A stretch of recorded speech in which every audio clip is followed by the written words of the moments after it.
तालिबान के हमदर्द देश के लिए सिरदर्द बनते हुए चले जा रहे हैं, क्योंकि खाते वो हिंदुस्तान के हैं लेकिन गा रहे हैं तालिबान की। आखिर ऐसे कौन से लोग हैं जिनको तालिबान के प्रति इतना ज्यादा प्रेम उमड़ रहा है, वो भी तब जब खूंखार तालिबान की एक के बाद एक विभत्स तस्वीरें सामने आ रही हैं। पूरा का पूरा मुल्क, अफगानिस्तानी लोग अपने ही मुल्क को छोड़कर दर दर भटक रहे हैं, दूसरे देशों में जाकर शरण ले रहे हैं, लेकिन हिंदुस्तान में कुछ ऐसे लोग हैं जिनका तालिबानी प्रेम खत्म होने का नाम नहीं ले रहा है। उसी बात को लेकर लगातार चर्चा जारी थी। सुप्रिया श्रीनेत आपको जवाब देना चाहती थी गौरव भाटिया के सवाल पर। उनकी ओर से स्पष्ट कहा गया है, यूपी में जिन लोगों ने भी तालिबानी राग गाने की कोशिश की उनके खिलाफ मामला दर्ज हो गया है। राजस्थान में क्या किया आपकी सरकार ने?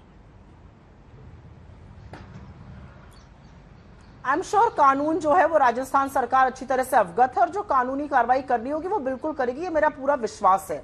लेकिन मैं थोड़ा बढ़ के इससे बात करना चाहती हूँ, और मैं बढ़ के इसलिए बात करना चाहती हूँ क्योंकि ये तू मैं का विषय नहीं है। चित्रा जी, मैं फिर से कहूंगी, ये इसलिए विषय नहीं है क्योंकि पाकिस्तान और चाइना की जो साठगांठ है वो सबको पता है। हमने LTTE और श्रीलंका ने जब बात करी थी तो उनकी बातचीत में सम्मिलित होने से मना कर दिया था, क्योंकि हम LTTE को एक टेरर ऑर्गेनाइजेशन मानते थे।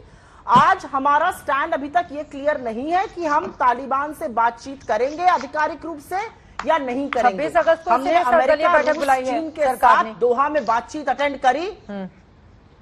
जी हाँ, फ्लोर मैनेजर्स की बैठक बुलाई है, अच्छी बात है, हम इसका स्वागत करते हैं। लेकिन मैं फिर पूछूंगी, हमारी सरकार का इस पर क्या स्टैंड है, ये क्लियर होना जरूरी है। और एक बात मैं आपके चैनल पर और व्यूअर्स के माध्यम से और बोलना चाहती हूँ। यूनाइटेड स्टेट्स का मेजर नॉन नेटो एलाइज का एक ग्रुप है, जिसमें कि ऑस्ट्रेलिया है, जापान है, इजराइल है, यहां तक कि पाकिस्तान और अफगानिस्तान भी है। 7 साल से मोदी जी ट्रंप की सरकार बनाते रहे, लेकिन उस ग्रुप में हमें शामिल नहीं कर पाए। तो जब आज यूएस ने अपना हाथ खींच लिया है और वहां पे त्राहिमाम मचा हुआ है, इंडिया भगवान भरोसे हो गया। हमारी ये कूटनीति की, हमारी फॉरेन पॉलिसी का फेलियर है ये। लेकिन अब आगे चलकर हमको सुदृढ़ होकर चीजों को दोबारा से ढरने पर लाना होगा। मैं 5 सेकंड में एक और बात कहना चाहती हूँ। मैं खुश हूं कि उत्तर प्रदेश में कार्रवाई हुई तालिबान परस्त लोगों के साथ। मुझे खुशी है कि कार्रवाई हुई तालिबान परस्त सोच के साथ, लेकिन मुझे और भी खुशी होती कि 3 साल की सजा और फाइन, जो कि फ्लैग कोड ऑफ कंडक्ट है, अगर भारतीय जनता पार्टी के राष्ट्रीय अध्यक्ष को भी सुनाया जाता। उन्होंने कंडक्ट का वायलेशन किया, 3 साल की सजा और फाइन होता है। ठीक है गौरव भाटिया जी, देशवासियों को तालिबान के से ज्यादा बड़ा कोई दूसरा झंडा नहीं है इस देश में, तो इसलिए बेकार की बात नहीं करनी चाहिए। गौरव भाटिया जी, मुद्दे पर आते हुए, चूंकि तालिबान, पाकिस्तान और चीन की जुगलबंदी अगर परवान चढ़ी तो वो हिंदुस्तान को बहुत बड़ा नुकसान पहुंचाएगी। ऐसे में बड़ा, सुनिए, मैं पहले उत्तर दे दूं फिर आपके प्रश्न का उत्तर दूंगा। देखिए, एक तस्वीर है, कांग्रेस के लीडर, तिरंगा लिपटा हुआ था पार्थिव शरीर में, उसके ऊपर कांग्रेस का झंडा आया और सोनिया गांधी उपस्थित थी। मैं अभी चुनौती दे रहा हूं, अपनी बारी आए तो सारे दर्शकों को बताएं फ्लैग कोड के किस प्रावधान का, किस कानून का उल्लंघन है।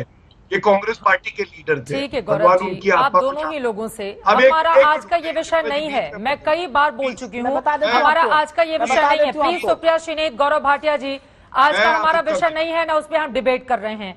प्लीज आप मेन मुद्दे पर रहिए। अगर राष्ट्रीय सुरक्षा और देश के भीतर जिस तरह की आवाज बुलंद हो रही है, आप लोगों को लगता है कि नहीं, उस पर बहस नहीं होनी चाहिए, तो फिर मैं अपने बाकी मेहमानों के पास चली जाती हूँ। प्लीज मेन मुद्दे पर अपनी बात। बिल्कुल गौरव भाटिया जी, बताइए, भारत का स्टैंड तालिबान के संदर्भ में कब साफ होगा? बिल्कुल, मैं बताता हूं। जब एक एक भारतीय नागरिक सुरक्षित भारत की धरती पर आ जाएगा तो जो कड़ी से कड़ी कार्रवाई लेनी होगी, देश के पास मजबूत प्रधानमंत्री है, ली जाएगी। और जहां तक स्टैंड की बात है, क्या प्रधानमंत्री जी ने अभी कुछ ही दिन पहले ये नहीं बोला कि कोई भी आतंकवाद से दबा नहीं सकता है, शासन नहीं कर सकता है? क्या वो एक संदेश नहीं था? यूनाइटेड नेशन सिक्योरिटी काउंसिल में विदेश मंत्री जयशंकर जी ने क्या स्पष्ट बयान नहीं दिया भारत की तरफ से? और हाँ, इनको याद नहीं आता, लेडी गजनी बन जाती हैं, न्यूक्लियर सप्लायर ग्रुप का मेंबर भारत बना कि नहीं बना? यूनाइटेड नेशन सिक्योरिटी काउंसिल की चेयर अध्यक्षता भारत कर रहा है या नहीं कर रहा है? लेकिन हाँ, भारत भगवान भरोसे नहीं है, भारत तालिबान को लेकर हमारा क्या स्टैंड है? मैं आ जाऊं जरा, तालिबान को लेकर हमारा क्या स्टैंड है? क्या मैं बताता हूं। चित्रा जी, मैं आ जाऊं, एक मिनट। देखिए चित्रा जी, बिल्कुल स्पष्ट स्टैंड है, आपको भी पता है, यूनाइटेड नेशन सिक्योरिटी काउंसिल से बड़ा कोई मंच नहीं होता। अगर मानव अधिकारों का हनन होगा तो भारत ऐसा देश नहीं है कि चुपचाप खड़ा रहेगा। अगर लोकतांत्रिक मूल्यों में विश्वास नहीं होगा तो भारत ऐसा देश नहीं है जो खड़ा रहेगा चुपचाप। लेकिन मैं एक बात कह दूं, हर चीज का सही समय होता है। हमारे अभी रुक जाइए, आप आएंगी थोड़ी देर में।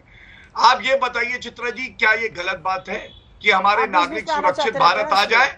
फिर जो कार्रवाई हमें करनी होगी हम करेंगे। ये जल्दबाजी क्या है? क्या ये चाहते हैं भारतीयों की जान चली जाए? और अंत करूंगा एक बात से, मुझे ये पता है कांग्रेस पार्टी हफीज सैयद के भरोसे हो सकती है, जो तारीफ करता है कांग्रेस का। भारत अपने मजबूत सेना के भरोसे है, 130 करोड़ नागरिकों की ताकत के भरोसे है, मजबूत प्रधानमंत्री के भरोसे है। बोले जाओ बोले जाओ। क्या मल्ली के खिलाफ क्या कार्रवाई करी मैडम?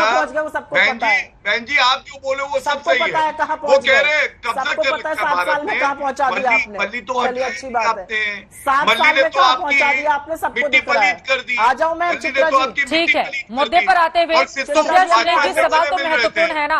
अगर चूंकि विदेश नीति से जुड़ा हुआ बेहद गंभीर मामला है और किसी ऐसे ही देश को समर्थन देने या नहीं देने से नहीं जुड़ा हुआ है, तालिबान है सामने, तो उसको लेकर अगर सोच समझकर फैसला किया जा रहा है सरकार की ओर से, तो कांग्रेस पार्टी को इतनी जल्दबाजी किस बात की है?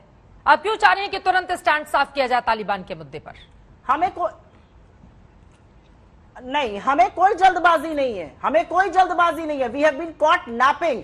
हम सोते हुए कुंभकर्ण की नींद पकड़े गए हैं, ये मैं बताना चाहती हूँ। मैं आपको 2 डेट दे दूं 20 सेकंड में। 6 अगस्त को यूएनएससी में अफगान की सरकार ने, जो चुनी हुई सरकार थी, उसने कहा था तालिबान के 13 आतंकी। प्लीज शांत रहिए, किसने शांत रहिए। चीन को दी? एक बार उनकी बात हो जाए। ठीक है गौरव जी, एक बार उनकी बात क्यों अभी बीच में तो जरा मुझे बात। दीदी बीच में बोल रही थी तब बुरा नहीं लग रहा था? मैं आ जाऊं कह रही थी ना, मैं आ जाऊं।